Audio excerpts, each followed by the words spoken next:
I saw John Force won this week. He did, yes. He was flying on Sunday. Still digging. All right, we are live.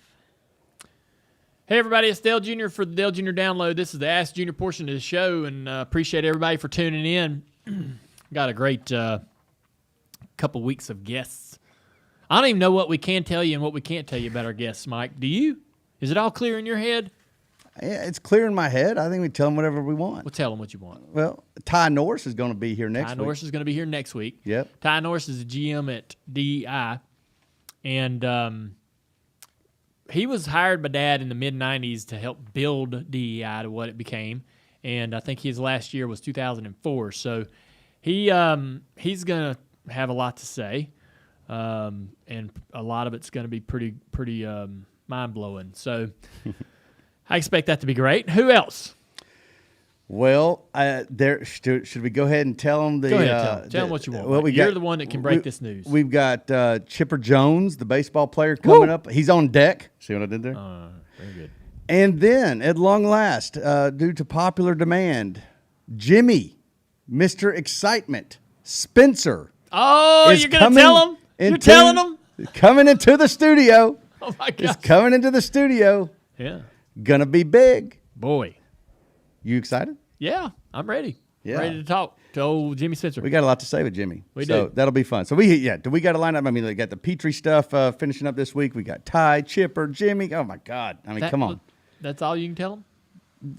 That's enough. They just need to marinate in that three. There's a couple more I thought you might share, but no, let's not. Okay, we're not sharing. Hey, it's up to Mike. I'm letting him do it. He doesn't want to do it. So, anyways, Schultz wants me to keep this quick, and I'm dragging this out. So let's get to the questions, Leah. All right, our first question coming from Noah Frizzle with NASCAR heading to Dakota for the inaugural race of the track. What are your expectations for how the racing will be like at this new circuit, new to NASCAR circuit? Yeah, there'll be a lot of mistakes. It'll be entertaining because I believe there'll be a lot of offline and guys missing corners and trying to get a little bit too much and trying to be a little too aggressive. Something like we might have, somewhat of what we saw at Daytona in the road course there. I think that track at Daytona is a little easier, less technical, and we still saw quite a few mistakes. And, I think we'll see a ton of them at COTA because that track's got a lot of turns, and it's just, I drove it on iRacing, and it's really, really hard. So the other thing about that is a lot of guys have been racing at COTA in Trans Am and other types of motorsports. So there's some guys that do have some track time, and that will be they'll be quite good right out of the gate. So that'll be interesting to see how effective that is throughout the race. So guys like Reddick and a few other people that have raced on the track versus the people who have not. It'll be interesting to see if they, if those guys that haven't been there, don't have the experience, can close the gap on the ones that have, and whether that will even matter. I doubt it will by the end of the race. So, just a lot to pay attention to. How do you set your fantasy lineup? I have no clue, right? There's rain in the forecast. Did you see that? No. So there's rain in the forecast too. So add that in there. But I'm kicking some butt in the NBC Fantasy League. I'm in the top 100. Maybe I think I'm in the top 50 overall out of like 10,000 people. And so and I had a miscue this week. So mad. But anyways, I don't even know how to set my lineup. I don't even know who's going to be good. Chase Elliott. Okay. Well, I definitely going to put Chase in there. I've saved him for the road courses. Him and Martin will be good. I think. Truex, yeah. That's a good one. But beyond that, you just don't know. Maybe Kurt Busch. 8 top 10s in the last 10 road course races, I think. Feels like you do know how to set your lineup then. You'd think I was a broadcaster and kept up with this stuff. Next question coming from Dale Wright. We didn't hear your thoughts on the next gen car last week on the podcast. What are the things you love? Is there anything you don't like about the car? Well, the car looks like a duck a little bit because of the big splitter. Did you say a duck? A duck, a bill. Oh, okay. So like a big hat bill. The splitter is a little bit too big for me. I wish the splitter wasn't as big. The spoiler's too big. Those are the two things that I probably don't like about it. Everything else I like. I like the shape. I like that it's a little, I don't know, it looks sporty. It looks the character lines. There is some good brand identity that's key. Like the noses of the cars are even more recognizable, I think, than what we have currently. And the back of the car, all the cars really look similar in the back, and I wish there was a little more difference between the models from the middle of the door back. There's not a lot of variance there, but that when you start doing that to the cars, that changes the properties and the downforce and drag, and you don't want to give somebody too clear of an advantage. But yeah, I'm pretty excited about it. I'm just ready for them to start racing, and the bigger tire. I don't know how all that's going to work out. The bigger tire and wider tire and independent rear suspension and rack steering and the way they're going to adjust on this car and make it handle the things they can change versus the things that they can change suspension wise that weren't even part of the current car. It's going to be a big learning process for all of us, right? And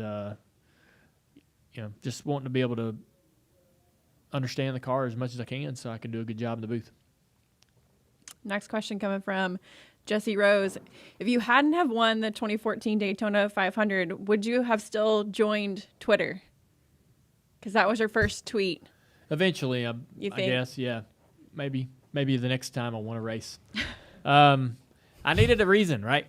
We get, we would get invited to late night TV shows just because we were coming to Fontana. Remember that? Anytime we were going like to Phoenix, Fontana, PR, whether it's our own PR or NASCAR, would be like, "Hey man, they want you on this late night TV show." And I'm like, "Well, why?"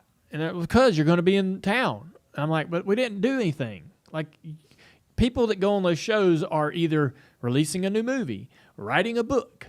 They've won some big sporting event, right? They don't just show up to hang out. And I was like, I don't want to go on any of those shows unless I've accomplished something, right? And that was the kind of same way I felt about Twitter. I wasn't just going to pop on Twitter on a normal Wednesday night and be like, "Hey, guess what? I'm going to join Twitter tonight." It just would make no sense. So I needed a reason.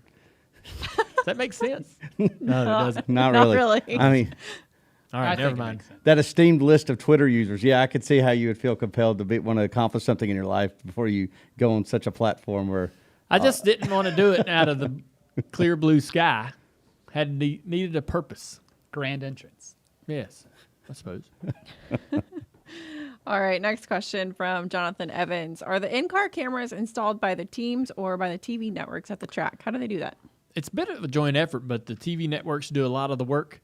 And when I think about this, I think about this funny little story. Way back when DirecTV was part of the TV package, they had these dedicated channels that were to each driver, right? So I would have my own channel, and 4 other drivers would have their own channel, and you could buy those.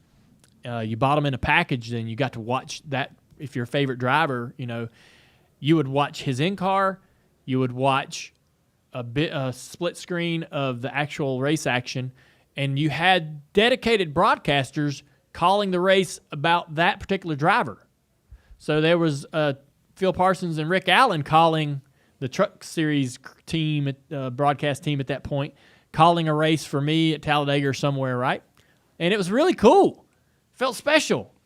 But in my head, I'm thinking, they must be making a lot of money. This is like pay-per-view boxing. There's millions of dollars on the line here.